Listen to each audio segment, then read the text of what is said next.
அகிலம் நியூஸ் நேயர்களுக்கு வணக்கம். இன்றைய நாளுக்கான இரவு நேர பிரதான செய்திகள். விரிவான செய்திகளுக்குள் செல்லும் முன்னதாக முதலில் இன்றைய தலைப்புச் செய்திகள்.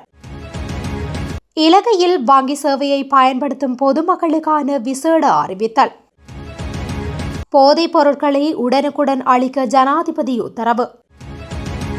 எரிபொருள் கையிருப்பு தொடர்பில் வெளியான தகவல் பொதுமக்களுக்கு விடுக்கப்பட்டுள்ள எச்சரிக்கை. முன்னாள் ஜனாதிபதி ரணில் விக்ரமசிங்கவின் உடல்நலம் தொடர்பில் UNP வெளியிட்ட அறிவிப்பு. மஹிந்தவின் மற்றொரு ஊழல் மோசடி ஆதாரத்துடன் அம்பலம். கொழும்புக்கு அருகில் நங்கூரமிடப்பட்டுள்ள ஈரானிய கப்பல். நாட்டில் முன்னணி வங்கிகள் பல விடுத்துள்ள அவசர அறிவித்தல். நாட்டின் பல மாகாணங்களுக்கு விடுக்கப்பட்ட எச்சரிக்கை. இலங்கையில் 400 ரூபாவாக உயரும் பெட்ரோல் விலை, பாரிய நெருக்கடியை சந்திக்கப் போகும் மக்கள். மத்திய கிழக்கில் தொடர் பதற்ற நிலை, ஆசிய சந்தைகளில் சட்டென உயர்ந்த கச்சா எண்ணெய் விலை. மத்திய கிழக்கில் நிலவும் மோதல்களுக்கு மத்தியில் இலங்கையர்களின் மனிதாபிமான செயல் தொடர்வன விரிவான செய்திகள். வங்கிகள் அத்தியாவசிய சேவையாக வாரத்தின் 5 நாட்களிலும் தொடர்ந்து செயற்படும் என இலங்கை வங்கிகள் சங்கம் பொதுமக்களுக்கு அறிவித்துள்ளது. இது தொடர்பான அறிவிப்பில் மேலும் வாரம் முழுவதும் முக்கிய வங்கி சேவைகளுக்கான அணுகலை உறுதி செய்யும் வகையில் வங்கிகள் திங்கள் முதல் வெள்ளி வரை திறந்திருக்கும். புதன்கிழமைக்கான செயல்பாடுகள் காலை 9 மணி முதல் பிற்பகல் 1 மணி வரை மட்டுமே வரையறுக்கப்பட்டுள்ளன. தேசிய முன்னுரிமைகளுக்கான தனது உறுதிப்பாட்டை மீண்டும் வலியுறுத்திய இலங்கை வங்கிகள் சங்கம் அன்றாட பரிவர்த்தனைகளுக்கு கையடக்க தொலைபேசி மற்றும் இணைய வங்கி சேவை உள்ளிட்ட டிஜிட்டல் வழிகளை வாடிக்கையாளர்கள் அதிகளவில் பயன்படுத்திக் கொள்ளுமாறு கேட்டுக்கொண்டுள்ளது. வாடிக்கையாளர்களுக்கு அத்தியாவசிய தேவைகளுக்கு மட்டுமே வங்கி கிளைகளுக்கு செல்லுமாறும் அத்தியாவசியமற்ற பயணங்களை குறைக்குமாறும் அறிவுறுத்தல் வழங்கப்பட்டுள்ளது. இந்த நடவடிக்கைகள் எரிபொருள் மற்றும் எரிசக்தியை பாதுகாப்பதற்கான பரந்த முயற்சிகளுடன் ஒத்துப்போகின்றன. மேலும் இந்த தேசிய முயற்சிக்கு முடிந்தவரை ஆதரவளிக்குமாறு பொதுமக்களை நாங்கள் கேட்டுக்கொள்கின்றோம் என்றும் தெரிவிக்கப்பட்டுள்ளது. போதைப்பொருள் கடத்தல்காரர்களுக்கு எதிராக முன்னெடுக்கப்படும் சுற்றி வளைப்புகளின் போது கைப்பற்றப்படும் போதைப்பொருள் கையிருப்புகளை தாமதமின்றி உடனடியாக அளிப்பதற்கான சட்ட திருத்தங்களை விரைவுபடுத்துமாறு ஜனாதிபதி அனுரகுமார் திசாநாயக்க அதிகாரிகளுக்கு பணிப்புரை விடுத்துள்ளார். முழு நாடுமே ஒன்றாக போதைப்பொருள் ஒழிப்பு தேசிய செயற்பாடு சபையின் கூட்டம் இன்று புதன்கிழமை முற்பகல் ஜனாதிபதி அலுவலகத்தில் நடைபெற்ற போதே அவர் இதனை தெரிவித்துள்ளார். நாட்டில் எத்தகைய பொருளாதார அல்லது சமூக சவால்கள் ஏற்பட்ட போதிலும் போதைப்பொருள் அச்சுறுத்தலை ஒழிப்பதற்கான அரசின் வேலை திட்டம் எக்காரணம் கொண்டும் முடங்கக்கூடாது என்று ஜனாதிபதி இதன்போது வலியுறுத்தினார். போதைப்பொருள் விநியோக வலையமைப்புகளை முறியடித்தல், புனர்வாழ்வு மற்றும் நீதித்துறை நடவடிக்கைகளை வலுப்படுத்தல் ஆகியவற்றை வேகப்படுத்த வேண்டும் என்றும் அவர் சுட்டிக்காட்டியுள்ளார். 2025 அக்டோபர் 30 ஆரம்பிக்கப்பட்ட இந்த விசேட திட்டத்தின் கீழ் இதுவரை அடைந்துள்ள முன்னேற்றங்கள் குறித்து இங்கு விரிவாக ஆராயப்பட்டுள்ளமையும் குறிப்பிடத்தக்கது. அடுத்த மாத இறுதி வரை நாட்டு மக்களுக்கு தேவையான எரிபொருள் கையிருப்புகள் இருப்பதாக இலங்கை பெட்ரோலிய கூட்டுத்தாபனம் தெரிவித்துள்ளது. இதன்படி 5 எரிபொருள் கப்பல்களுக்கான கட்டளைகள் நேற்று உறுதி செய்யப்பட்டதாக பெட்ரோலிய கூட்டுத்தாபனத்தின் பணிப்பாளர் மயூரநிதி குமாரகே குறிப்பிட்டுள்ளார். இது தொடர்பில் அவர் மேலும் தெரிவிக்கையில், ஏப்ரல் மாதத்திற்கு தேவையான அனைத்து எரிபொருள் கொள்வனவு கட்டளைகளும் நேற்று உறுதிப்படுத்தப்பட்டுள்ளன. இதற்கு முன்னர் ஏப்ரல் மாத இறுதி வரை எரிபொருள் கையிருப்பு உள்ளதாக குறிப்பிட்டிருந்தோம். அது மார்ச் மாத இறுதி வரை நாம் உறுதிப்படுத்திய கப்பல்களின் எண்ணிக்கையை அடிப்படையாக கொண்டே கூறப்பட்டது. தற்போது ஏப்ரல் மாதம் முழுவதற்குமான கப்பல்கள் உறுதி செய்யப்பட்டுள்ளன. இதன்படி அடுத்த மாத இறுதிக்குள் தேவையான எரிபொருள் கையிருப்புகள் கிடைத்துக் கொண்டிருக்கும். எரிபொருள் விநியோகத்தில் எந்த பிரச்சனையும் இல்லை. அத்துடன் QR குறியீட்டை பெற்றுக்கொள்வதில் தற்போது எவ்வித தொழில்நுட்ப கோளாறுகளும் இல்லை. ஒரு தொலைபேசி இலக்கம் மற்றும் ஒரு அடையாள அட்டை இலக்கத்தின் கீழ் ஒரு வாகனத்தை மாத்திரமே பதிவு செய்ய முடியும் என்பதை நினைவில் கொள்ள வேண்டும் என்றும் தெரிவித்துள்ளார். இலங்கையில் முன்னாள் ஜனாதிபதி ரணில் விக்ரமசிங்க சிங்கப்பூரில் வெற்றிகரமாக நடைபெற்ற அறுவை சிகிச்சைக்கு பின்னர் நலமுடன் இருப்பதாக ஐக்கிய தேசிய கட்சி அறிக்கை ஒன்றினை வெளியிட்டு தெரிவித்துள்ளது.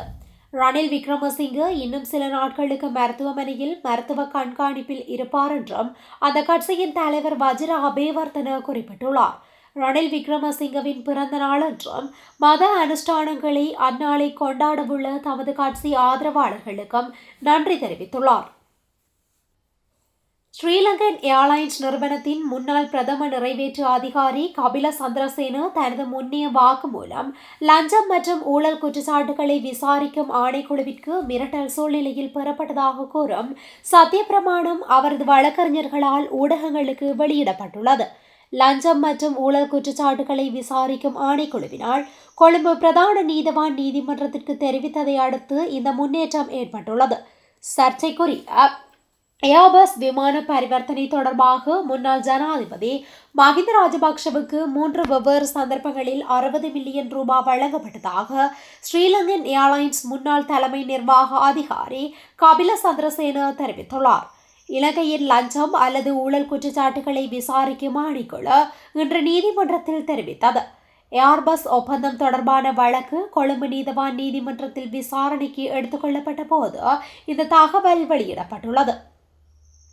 ஈரானிய கப்பலான ஐரிஷ் பஷூர் இன்னும் திருகோணமலை துறைமுகத்திற்கு கொண்டு செல்லப்படவில்லை என வெளிநாட்டு வேலைவாய்ப்பு மற்றும் சுற்றுலாத்துறை அமைச்சர் விஜித ஹேரத் தெரிவித்துள்ளார்.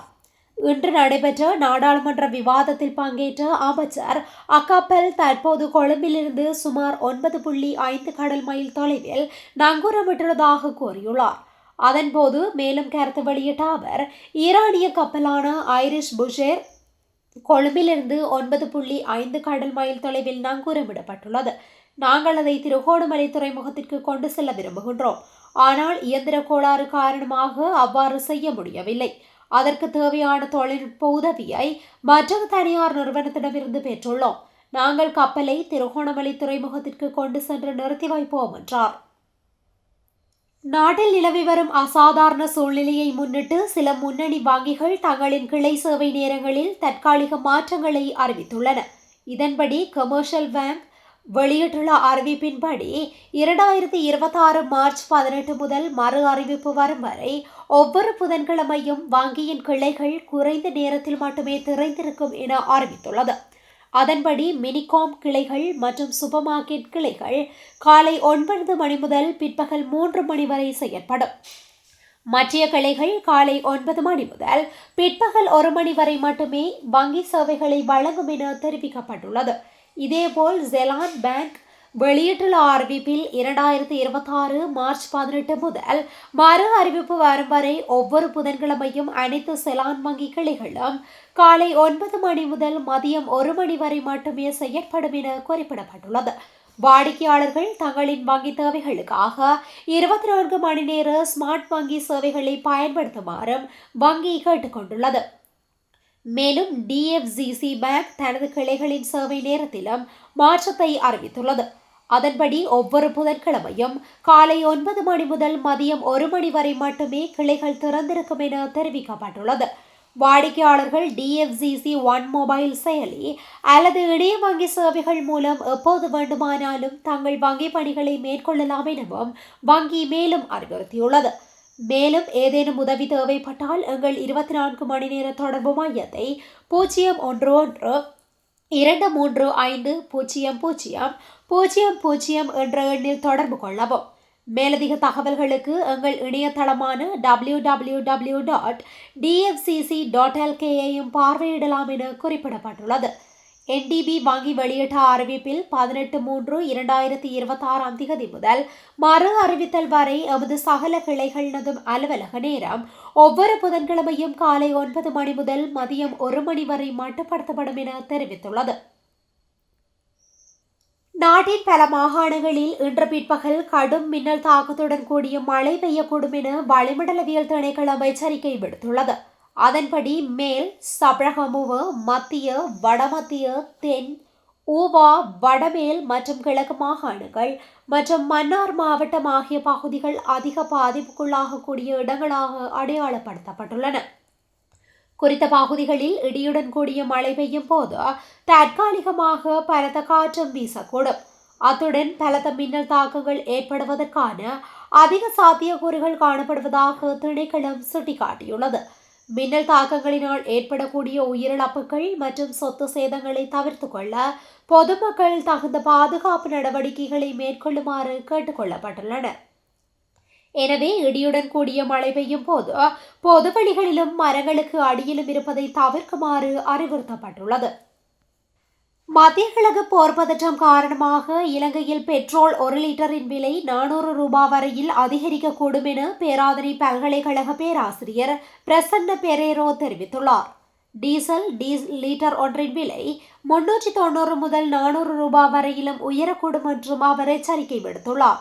ஊடகவியலாளர் சந்திப்பொன்றின் போதே அவர் மேற்கண்டவாறு குறிப்பிட்டுள்ளார். தொடர்ந்தும் கருத்து தெரிவித்த அவர், தற்போதைய தேசிய மக்கள் சக்தி அரசாங்கம் நிலவும் பொருளாதார நெருக்கடிக்கு மத்தியில் முறையான நடைமுறை திட்டங்கள் மற்றும் பொருளாதார நிபுணத்துவமின்றி செயற்படுகின்றன. குறிப்பாக இலங்கைக்கு கிடைக்கும் வெளிநாட்டு வருமானத்தில் சுமார் 50% அதிகமான தொகை மத்திய கிழக்கு நாடுகளிலிருந்தே கிடைக்கின்றது. போர்ச்சூழல் காரணமாக இந்த வெளிநாட்டு வருமானம் சுமார் 2.4 பில்லியன் டாலர்களாலும் சுற்றுலா வருமானம் 1.6 பில்லியன் டாலர்களாலும் குறையக்கூடும். அத்துடன் கப்பல் காப்புறுதி மற்றும் போக்குவரத்து கட்டண அதிகரிப்பால் ஏற்றுமதி வருமானம் 4 பில்லியன் டாலர்களாலும் வீழ்ச்சியடைய வாய்ப்புள்ளது. இதன் காரணமாக 2022ஆம் ஆண்டில் காணப்பட்ட நிலைக்கு நாடு மீண்டும் தள்ளப்படும் அபாயம் உள்ளது. இதன் நேரடி விளைவாக மின்சார கட்டணம் சுமார் 40% அதிகரிக்கப்படலாம் என தெரிவிக்கப்பட்டுள்ளது. உலகின் மிகப்பெரிய இயற்கை எரிவாயு வயல்களில் ஒன்றான ஈரானின் ஜவுத்பாஸ் எரிசக்தி நிலையங்கள் தொடர்ந்து குறிவைத்து தாக்குதல் நடத்தப்படுவதால் எண்ணெய் விலைகள் உயர்ந்துள்ளதாக தெரிவிக்கப்பட்டுள்ளது. இதன்படி ஆசிய சந்தையில் கச்சா எண்ணெய் விலைகள் 4% உயர்ந்துள்ளன. ஒரு பேரல் பிராண்ட் கச்சா எண்ணெயின் விலை $112 அமெரிக்க டாலராக உயர்ந்துள்ளது. மேலும் அமெரிக்க சந்தையில் கச்சா எண்ணெய் விலை 3% உயர்ந்து ஒரு பேரலுக்கு $99.27 அமெரிக்க டாலராக பதிவாகியுள்ளமை குறிப்பிடத்தக்கது. லெபனானின் தலைநகரான பெய்ரூட்டில் பணிபுரியும் இலங்கை ஊழியர்கள் மத்திய கிழக்கில் நடந்த போரினால் இடம்பெயர்ந்த மக்களுக்கு மனிதாபிமான உதவிகளை வழங்கி வருகின்றனர். லெபனானில் பணிபுரியும் இலங்கையர்கள் கூடாரங்களிலும் வீடுகளிலும் வசிக்கும் இடம்பெயர்ந்த குடும்பங்களுக்கு உணவு வழங்குவதற்காக ஒவ்வொரு வாரமும் தங்களுக்கு கிடைக்கும் ஒரே ஒரு விடுமுறை நாளை பயன்படுத்தி வருகின்றனர். வீட்டு பணியாளர்களாக கடுமையான சூழ்நிலைகளில் நீண்ட நேரம் உழைத்த தங்களின் குறைந்த ஊதியத்திலிருந்து ஒரு சிறிய தொகையை சேமித்து உதவுகின்றனர். போரினால் இடம்பெயர்ந்த மக்களுக்கு அரிசி, சீஸ், வெங்காயம் மற்றும் தண்ணீர் போன்ற பொருட்களை அவர்கள் விநியோகித்து வருகின்றனர். தங்கள் சொந்த சிரமங்கள் இருந்த போதிலும் இது நமக்கும் நடக்கலாம் என்ற காரணத்தினால் தான் இந்த வழியில் உதவ முடிவு செய்ததாக இலங்கை ஊழியர்கள் தெரிவித்துள்ளமை குறிப்பிடத்தக்கது. இத்துடன் இன்றைய நாளுக்கான இரவு நேர பிரதான செய்திகள் நிறைவடைகின்றன. தொடர்ந்தும் இதுபோன்ற செய்திகளை உடனுக்குடன் அறிந்து கொள்ள அகிலம் நியூஸுடன் இணைந்திருங்கள். நன்றி, வணக்கம். அகிலம், மாற்றத்திற்கான மக்கள் குரல். இந்த வீடியோ பிடிச்சிருந்தா லைக் பண்ணுங்க, கமெண்ட் பண்ணுங்க, ஷேர் பண்ணுங்க. மறக்காம கீழே இருக்க பெல் ஐகானை கிளிக் பண்ணுங்க.